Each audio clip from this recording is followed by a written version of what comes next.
Everyone, this is मेरिचा। Welcome back to legal scanning. आप सबका बहुत बहुत स्वागत है मेरे इस चैनल लीगल स्कैनिंग पे। तो आज हम बैंकिंग लॉज में अपना दूसरा लेक्चर जो है वो करने वाले हैं स्टार्ट, क्योंकि जो पहला लेक्चर है वो हमने ऑलरेडी अपने वीडियो को बना लिया है, आप सबके लिए है। अगर आपको देखना है कि कैसे बैंकिंग लॉ को हमने स्टार्ट किया है हिस्ट्री के साथ, पहले हमने वर्ल्ड वाइड हिस्ट्री जो है बैंक की वो हमने डिस्कस करी है। सबसे पहला जो आइडिया आया था बैंक्स का वो कहाँ डेवलप हुआ, इन सारी चीजों को अगर आपको जानना है, समझना है, तो आप मेरी पहली जो वीडियो लेक्चर है वो देख सकते हैं।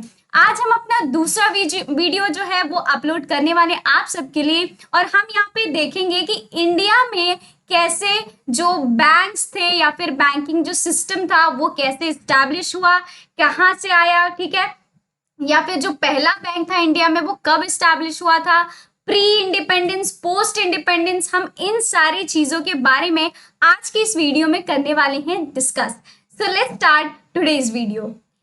तो सबसे पहले हम इंडिया की हिस्ट्री के बारे में बात करेंगे बैंक से रिलेटेड। ओके, तो इंडिया में क्या था, इंडिया में 3 फेजेस में बैंकिंग सिस्टम जो है या बैंक की हिस्ट्री जो है वो हमें देखने को मिलती है। ठीक है, अगर आप देखेंगे पहला क्या है, प्री इंडिपेंडेंस। जो प्री इंडिपेंडेंस एरा था 1770 से लेके 1945 के तक का, उसमें हमें देखने को मिलेगा बैंक्स के बारे में, बैंकिंग सिस्टम के बारे में।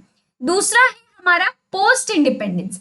तो जो पोस्ट इंडिपेंडेंस मतलब इंडिपेंडेंस के बाद का एरा था 1947 से के बाद से लेके 1991 का जो एरा है, उसके बीच में बैंक्स की क्या दुर्दशा थी, ये बैंक्स कैसे थे, उनके बारे में हम करेंगे डिस्कस। और तीसरा जो है 1991 से लेकर टिल डेट अभी तक के क्या क्या मतलब सिचुएशंस है बैंक की, बैंकिंग सिस्टम का क्या हाल है, उसके बारे में हम इस वीडियो में करेंगे डिस्कस। सो बढ़ते हैं आगे और प्री इंडिपेंडेंस से करते हैं अपनी वीडियो स्टार्ट। तो जो प्री इंडिपेंडेंस में अगर हम देखें तो फर्स्ट बैंक ऑफ, अगर इंडिया के बारे में हम बात करें तो फर्स्ट बैंक ऑफ इंडिया था बैंक ऑफ हिंदुस्तान। ठीक है, सबसे पहला जो भारत में जो बैंक आया था उसका नाम था बैंक ऑफ हिंदुस्तान, जो कि एस्टैब्लिश किया गया था ऑब्वियसली ब्रिटिशर्स के द्वारा 1770 में, and located in the capital Calcutta, क्योंकि उस समय दिल्ली कैपिटल नहीं थी, उस समय कैलकाटा कैपिटल हुआ करती थी। ठीक है, तो ब्रिटिशर्स ने, क्योंकि उनको भी लगा धीरे धीरे, क्योंकि एक्सपोर्ट इंपोर्ट वो करते ही थे, ट्रेड में वो तो एकदम माहिर ही थे, उनको करना था ट्रेड, है ना, तो वो जो जब उनको बड़े बड़े ट्रांजैक्शंस करने होते थे तो वो कैसे करेंगे, है ना। अब बड़े बड़े ट्रांजैक्शंस अगर करने हैं तो ऐसे तो पैसा लेन देन करेंगे नहीं, ऑब्वियसली बात है, उनको ये जो बैंकिंग सिस्टम था उसे लाना ही पड़ा होगा। तो इस वजह से उन्होंने अपने लिए, not for the sake of Indians, not for the development of India, but उन्होंने अपने लिए, अपने ट्रांजैक्शन को स्मूथ करने के लिए उन्होंने एस्टैब्लिश किया बैंक ऑफ इंडिया। ठीक है, 1770 में। Okay, However, this bank failed to work and ceased operations in 1832. लेकिन ये जो बैंक था वो फेल कर गया, क्योंकि नया डेवलप मतलब एस्टैब्लिश हुआ था, कुछ कमी हुई होगी जिसकी वजह से वो बंद हो गया 1832 में। ठीक है, during pre independence period over 600 banks had been registered in country. ठीक है, एस्टैब्लिश तो कई हुई होंगी, लेकिन 600 जो बैंक्स थी वो रजिस्टर्ड हुई थी। ठीक है, अपने इंडियन जो बोलते हैं ना कि जो कई सारे जो रेगुलेशंस हैं, या फिर बोल सकते हैं कि इंडियन जो गवर्नमेंट है उसके अंदर जो बोल सकते हैं वो रजिस्टर्ड हुई थी, मतलब तब के प्री इंडिपेंडेंस की बात कर रहे हैं। ठीक है, but only a few manage to survive. लेकिन क्योंकि इतने सारी बैंक्स हैं, 600, कैन यू बिलीव इट, 600, तो उसको रेगुलेट भी तो करना पड़ेगा, उसकी फंक्शनरीज भी तो देखनी पड़ेगी। तो ऑब्वियसली बात है कि वो उतना उन्होंने वो देख नहीं पाते हैं, क्योंकि उनका तो मोटिव अलग था, उनको हर एक चीज में अलग ही उनका दिमाग चलता था। तो इनके रेगुलेशंस में, और क्योंकि तब हमारे जो इंडियंस होते थे वो इतने एडुकेटेड नहीं होते थे, ठीक है, उनको इन सब के बारे में पता नहीं होता था, तो इस वजह से उनको बहुत परेशानी हुई, और जिसके वजह से सिर्फ जो 600 बैंक थे वो रजिस्टर्ड थे, लेकिन बहुत ही कम जो थे वो सरवाइव किए, मतलब उनके ही वजह से ये लोग अपना ट्रांजैक्शंस करते थे। और तो सारी बैंक्स बस नाम की थी कि हाँ भैया बैंक है, ठीक है। Following the path of bank of Hindustan, various other banks were establish in India. जो बैंक ऑफ हिंदुस्तान था उसको देखते हुए कई सारे बैंक्स जो थे वो भी एस्टैब्लिश किए गए। नामी गामी बैंक्स के बारे में हम यहाँ पे डिस्कस करेंगे, सारे बैंक्स के बारे में नहीं। सबसे पहला था the general bank of India, जो कि 1786 से लेकर 1791 के बीच में जनरल बैंक ऑफ इंडिया का हमें टेन्योर देखने को मिलेगा। फिर अपना अवध कॉमर्शियल बैंक, ठीक है, 1881 से लेकर उसका टेन्योर था 1958 तक, ठीक है। फिर बैंक ऑफ बंगाल 1809 से लेकर में, मतलब इसका जो भी था देखने को हमें मिला। फिर आया बैंक ऑफ बॉम्बे जो कि 1840 में। फिर आया बैंक ऑफ मद्रास जो कि 1843 में, ठीक है। अब देखिए ये जो बैंक्स थे ये तो एक्चुअली बैंक हो गए। अब ये जो 3 बैंक्स थे ना, इनको पहले बोला जाता था इंपेरियल बैंक्स, ठीक है। इंपेरियल बैंक्स मतलब ये ही बोल सकते हैं जो ब्रिटिशर्स थे, इनमें इनका ट्रांजैक्शन बहुत होता था, ठीक है।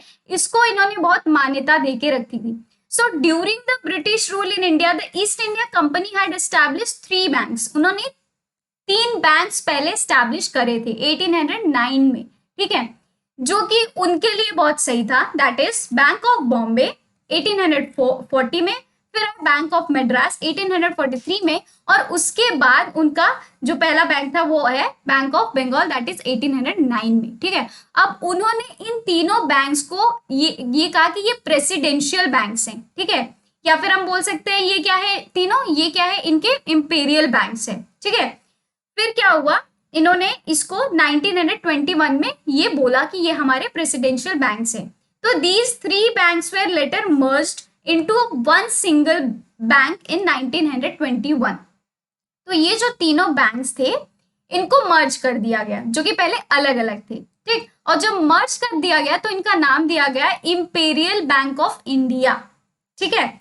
इंपेरियल बैंक ऑफ इंडिया जो था वो आगे चल के नेशनलाइज कर दिया गया 1955 में, ठीक है। वो जो गवर्नमेंट थी, जो हमारा एक एक्ट नहीं था, गवर्नमेंट ऑफ इंडिया एक्ट एक करके जो एक्ट था, उसके अंदर बोल सकते हैं कि नेशनलाइज्ड उनको उस बैंक को उन्होंने कर दिया, जिसको कि इंपेरियल बैंक उन्होंने बोला 3 बैंकों को मर्ज करने के बाद। और उसके बाद जब नेशनलाइज कर दिया तो उसको उन्होंने नाम दे दिया क्या, उसको रीनेम करा, उसको दिया स्टेट बैंक ऑफ इंडिया, जो कि अभी भी आप देखेंगे, सोचिए कि तब से ये प्री इंडिपेंडेंस से स्टेट बैंक ऑफ इंडिया जो है वो चला आ रहा है, और प्रेजेंट में भी आप देखेंगे स्टेट बैंक ऑफ इंडिया जो है वही उसका बहुत ही ज्यादा रिकग्निशन है, या फिर बहुत ही ज्यादा वो क्या रहता है, एक तरीके से हम देखते हैं कि वो एक प्रिविलेज बोल सकते हैं, या फिर बोलते हैं कि इंडिया में अगर बैंक्स जैसे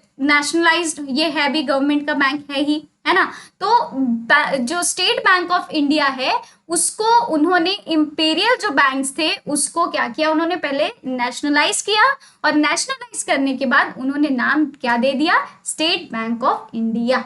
getting it? Okay. Recommended by the Gorewala committee, और फिर कमिटी बैठाई गई और जो कि रिकमेंड की, और उन्होंने फिर स्टेट बैंक ऑफ इंडिया नाम दिया, और उसके बाद ये जो इंपेरियल बैंक्स थी वो अब स्टेट बैंक ऑफ इंडिया हो गई, ठीक है। Which is currently the largest public sector bank. Currently अगर आप देखेंगे तो लार्जेस्ट पब्लिक सेक्टर बैंक है। ये कुछ प्री इंडिपेंडेंस के बैंक्स है, और भी कई सारे बैंक्स है जिसके बारे में हम करेंगे डिस्कस, बट ये प्री इंडिपेंडेंस के कुछ बहुत ही बोल सकते हैं इंपॉर्टेंट बैंक्स, जैसे कि पहला इलाहाबाद बैंक जो कि 1865। ये मैंने इसलिए टेबल बनाया क्योंकि इसको अगर आप डेट के साथ याद रखते हैं तो बहुत ही अच्छा होगा, क्योंकि एग्जाम्स में कई बार डायरेक्ट पूछ दिया जाता है, ठीक है। फिर दूसरा क्या हो गया, पंजाब नेशनल बैंक जो कि आया 1894 में। तीसरा हो गया बैंक ऑफ इंडिया जो कि आया 1906 में। फिर central Bank of India 1911, Canara bank 1906, फिर बैंक ऑफ बड़ौदा 1908 में आया। तो ये जो टेबल है अगर आप रिमेम्बर कर सकते हैं तो करिए, बहुत ही सही है, क्योंकि आप कभी भी अगर बैंक्स का एग्जाम देंगे तो उसमें कई बार सीधे आपको डेट से पूछ लिया जाता है। ये बताइए इलाहाबाद जो बैंक है उसका हेडक्वार्टर कहाँ है और ये कब एस्टैब्लिश किया गया था। So this table is very important. Okay, so जब हम प्री इंडिपेंडेंस एरा की बात कर लिया हमने, ठीक है, तो उसमें जो बैंक्स आए उनके बारे में भी जान लेते हैं कि ये जो बैंक्स थे वो कैसे बैंक्स थे। तो सबसे पहले स्टार्ट करेंगे हम इलाहाबाद बैंक से, ठीक है। ये आया 1865 में। It was own by the Europeans, ये यूरोपियंस के द्वारा ओन किया जाता था, ये इंडियंस या फिर ब्रिटिशर्स जो थे उनके द्वारा एस्टैब्लिश नहीं किया गया था, ये यूरोपियंस के द्वारा किया गया था।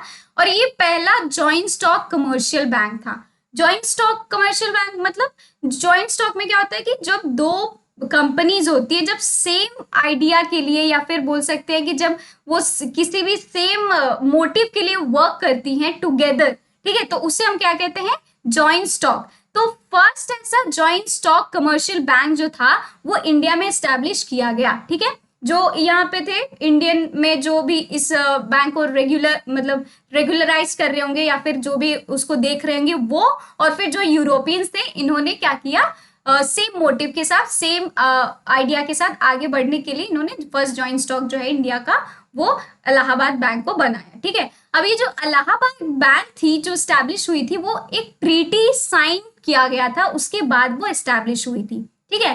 एंड उसको फिर जाके उसी के जो नाम था इलाहाबाद बैंक जो कैसे हुआ, ये इलाहाबाद ट्रीटी, एक ट्रीटी ऑफ इलाहाबाद थी, उसको साइन किया गया था और उसी वजह से उसका नाम दिया गया इलाहाबाद बैंक, ठीक है। अब ये जो सारे बैंक्स है ना मैंने हेडक्वार्टर्स के साथ लिखे हैं। अगर आप इसको क्या कर सकते हैं, अगर आप सीक्वेंस में हेडक्वार्टर के साथ अगर रिमेंबर करेंगे, रखेंगे दिमाग में, so you will not believe में, ये बहुत ही ज्यादा हेल्पफुल होगा, बेनिफिशियल होगा, क्योंकि एग्जाम्स में हेडक्वार्टर्स भी पूछा जाता है, ठीक है। इस वजह से आप क्या कर सकते हैं, हेडक्वार्टर के साथ रिमेंबर कर सकते हैं। तो इलाहाबाद बैंक का हेडक्वार्टर कहाँ है, कैलकाटा में।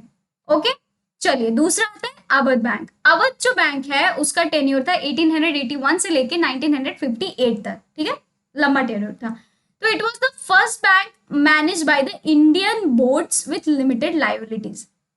अभी भी इंडियंस को इंडियन बोर्ड्स के द्वारा तो मैनेज किया जाता था, लेकिन लाइबिलिटीज जो थी वो उनके पास क्या लिमिटेड ही थी। उनके पास इतना पावर नहीं था कि वो एक्सरसाइज कर सकते पूरे तरीके से, जो कि इनको बना तो दिया था इंडियन बोर्ड्स के द्वारा, ये मैनेज तो की जाती थी लेकिन उनके ऊपर बहुत ही लिमिटेड लाइबिलिटीज रहती थी, ठीक है। It was setup in Faizabad in 1881 and stopped operating in 1958, और वो 1958 में फंक्शन करना बंद कर दिया था और इसका हेडक्वार्टर था फैजाबाद में, ठीक। पंजाब नेशनल बैंक 1894, ये जो था first bank that was completely owned by Indians, इसीलिए हम अगर देखें तो इसको पंजाब नेशनल बैंक को हम पहला ऐसा नेशनल बैंक मानते हैं जो कि ओन किया गया था कंप्लीटली इंडियंस के द्वारा, ठीक है। इस वजह से जो पंजाब नेशनल बैंक है वो बहुत ही ज्यादा रिकग्नाइज किया जाता है। उसके पहले जो इलाहाबाद बैंक है, अवध बैंक है, ये सब तो इंडिया में थी, लेकिन पहला ऐसा बैंक जो कि कंप्लीटली इंडियंस के द्वारा रेगुलेट किया जा रहा था that was Punjab national bank, ठीक है। This bank was set up in Lahore in 1894। First bank where all the capitals were invested by the Indians, ये ऐसा पहला बैंक था जहां पे सारे जो कैपिटल्स थे वो इंडियंस के द्वारा ही वहां पे इन्वेस्ट किए जा रहे थे। It is not only survive till now but also is one of the largest bank in India. अभी भी आप देखेंगे जैसे स्टेट बैंक ऑफ इंडिया जो है करंटली वो कितने सही तरीके से और कितने पॉपुलर है अब इंडिया में, वैसे ही पंजाब नेशनल जो बैंक है वो भी आप देखेंगे कि एक लार्जेस्ट बोल सकते हैं जो इन्वेस्टर्स आप देखेंगे इसमें पंजाब नेशनल बैंक में आपको देखने को मिलेंगे, जो कि अभी भी बढ़िया तरीके से वो एग्जिस्ट कर रहा है, ठीक है। Lala Lajpat Rai play the main role in the foundation of Punjab national Bank. अब जो लाला लाजपत राय हैं उनका बहुत ही बड़ा इसमें योगदान था, हाथ था, जो कि उन्होंने पंजाब नेशनल बैंक को फाउंड की, मतलब फाउंडेशन में उन्होंने क्या की थी, एक तरीके से उनका मेन रोल था, ठीक है। इसका हेडक्वार्टर कहाँ है, दिल्ली में है, ठीक। तो ये हेडक्वार्टर्स अगर आप याद रखेंगे दैट इज बोल सकते हैं कि आपके लिए प्लस पॉइंट होगा। फिर bank of Baroda. Bank of Baroda 1918 में एस्टैब्लिश की हुई थी। बैंक ऑफ बड़ौदा आप देखेंगे अभी भी है। It was set up by Maharaja Sayaji Rao Gaekwad 3 most foreign branches. ये जो एस्टैब्लिश किया गया था, ये महाराजा सयाजी राव गायकवाड़ 3 जो थे 3 उनके द्वारा सेटअप किया गया था बैंक ऑफ बड़ौदा, जिसके कि ज्यादातर जो बैंक ब्रांचेस थे वो फॉरेन कंट्रीज में भी पाए जाएंगे। ठीक है, आप देखने को आपको मिलेगा, और इसका हेडक्वार्टर था है मुंबई में। फिर आते हैं अपना सेंट्रल बैंक ऑफ इंडिया 1911 में। जो सेंट्रल बैंक ऑफ इंडिया था, it was the first Indian commercial bank which was purely owned and manage by the Indians. So it is India's first truly स्वदेशी बैंक। अगर आपको कोई पूछेगा स्वदेशी first India स्वदेशी बैंक कौन सा था, तो वो सेंट्रल बैंक ऑफ इंडिया है, ना कि पंजाब जो बैंक है, पंजाब नेशनल बैंक है, वो नहीं है। अगर स्वदेशी पूछा गया तो आप क्या बोलेंगे, सेंट्रल बैंक ऑफ इंडिया। ठीक है, जो कि पहला ऐसा बैंक था कि जो कि purely owned and manage by the Indians. Okay, the foundation of the Central Bank of India was sir Sorabji Pochkhanawala and Firoz Shah Mehta was its first chairman. तो ये जो बैंक था, सेंट्रल बैंक था, वो फाउंड किया गया था किसके द्वारा, सर सोराबजी जो पोच खानावाला है उनके द्वारा ये फाउंड किया गया था, और उसके पहले जो चेयरमैन थे वो फिरोज शाह मेहता जो है वो उसके पहले चेयरमैन थे। ठीक है, और इसका हेडक्वार्टर है मुंबई में। ठीक, रिजर्व बैंक ऑफ इंडिया फिर आया। ये मैंने सीक्वेंस में लिखा है, ये हाफिजेड मैनर में नहीं है। पहले ये बैंक आया, फिर ये बैंक आया, फिर ये बैंक, ऐसे। अगर आप ऐसे याद करते हैं तो आपके लिए बहुत ही बेनिफिशियल होगा। फिर आया 1935 में reserve bank of India, that is the, हम बोल सकते हैं एक तरीके से जो सेंट्रल बैंक जो प्रेजेंट हमारा है, जो कि सारे बैंक्स को रेगुलराइज करता है। ठीक है, सारे बैंक्स का एक बोल सकते हैं हेड ऑफ द बैंक है, जो कि इंडिया में हमें देखने को मिलता है, और इसी बैंक के पास पावर है जो कि किसी भी बैंक को वो क्या कर सकता है, उसको एक तरीके से रेगुलराइज कर सकता है, उसके चेक्स एंड बैलेंसेस को देख सकता है, ऑडिट कर सकता है। कभी भी जब भी उसको कोई भी डॉक्यूमेंट चाहिए होगा तो वो उन बैंक से ले सकता है। This bank is one of the most important and head of the banks, जिसे हम कह सकते हैं इंडिया में। It was establish by the RBI act, India act 1934। अब ये जो बैंक है वो 1934 में 1934 का जो RBI एक्ट था, इसके द्वारा ये एस्टैब्लिश किया गया था। लेकिन फंक्शनिंग में कब आया था, इन्फोर्स कब हुआ था, ये 1935 में इन्फोर्स किया गया था। ओके, इसका हेडक्वार्टर है न्यू दिल्ली में। ठीक है, तो ये हमने जान लिया प्री इंडिपेंडेंस एरा का क्या था, बैंकिंग सिस्टम्स क्या थे, सबसे पहला बैंक कौन सा आया, किस तरीके से रेगुलेशन होता था। ठीक है, पहला स्वदेशी बैंक कौन सा बना, सबसे पहला जो भारत का बैंक था जो कि पूरा कंप्लीटली ओन किया जाता था इंडियंस के द्वारा। ठीक है, जिसमें कि ज्यादातर इन्वेस्टर्स कौन थे, इंडियंस ही थे। तो ये हमारा कंप्लीट हो गया जो इंडिया में banking system pre independence era में कैसा था। ठीक है, अब हम बात करेंगे अगली वीडियो में पोस्ट इंडिपेंडेंस के बाद, और उसके बाद टिल डेट तक हम डिस्कस करेंगे कि क्या सिचुएशन है प्रेजेंट में। ठीक है, और कई सारे रिकमेंडेशन है कमिटीज की, उसके बारे में भी जानेंगे और बढ़ाएंगे अपनी इस सीरीज को आगे। आई होप कि आपको आज का लेक्चर बहुत ही अच्छा लगा होगा और समझ में भी आया होगा, और अगर ऐसा है तो प्लीज एक जरूर से जरूर लाइक करें। ठीक है, और जरूर कमेंट करके बताएं कि आपको ये वीडियो कैसा लगा, सो दैट कि मैं आगे कंटिन्यू करूं आप सबके लिए वीडियो बनाना। थैंक यू सो मच, मिलते हैं हम अपनी अगली वीडियो में। Till then bye bye, take care and have a good day.